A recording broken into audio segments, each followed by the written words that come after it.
ఇవాల్టి మన రెసిపీ పనీర్ పులావ్, అది కూడా కుక్కర్లో చేసుకుందాము.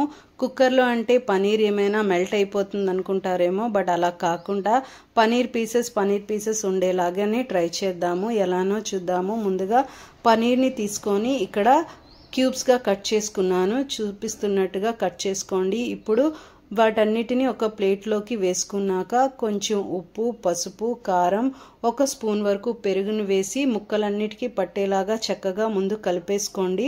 కలిపేసుకున్న తర్వాత ఒక హాఫ్ అన్ అవర్ పాటు వదిలేసేయాలి. తర్వాత ఇప్పుడు స్టవ్ పైన ప్యాన్ పెట్టి ఒక 2 స్పూన్ల వరకు ఆయిల్ వేసుకోండి. ఇప్పుడు మనం కోట్ చేసుకున్న పనీర్ పీసెస్ని జాగ్రత్తగా ప్యాన్ పైన పెట్టేసి 2 వైపులా చక్కగా కాల్చుకొని ప్లేట్లోకి తీసేసుకోండి. ఇప్పుడు స్టవ్ పైన కుక్కర్ పెట్టుకొని అందులో సగం నూనె, సగం నెయ్యి వేసుకోండి. నెక్స్ట్ బిర్యానీ ఆకు, అలానే కొన్ని బిర్యానీ స్పైసెస్ కూడా యాడ్ చేసుకోండి. ఇక నెక్స్ట్ స్లైసెస్గా కట్ చేసుకున్న ఆనియన్, పచ్చిమిర్చి, అల్లం వెల్లుల్లి పేస్ట్ కూడా వేసుకోవాలి. వాటన్నిటిని చక్కగా ఫ్రై చేసుకోవాలి. అల్లం వెల్లుల్లి పేస్ట్ పచ్చివాసన పోయేంత వరకు ఫ్రై చేసుకోండి.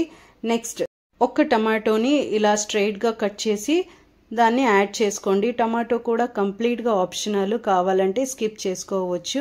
నెక్స్ట్ నేను ఇక్కడ గ్రీన్ పీస్ తీసుకుంటున్నాను.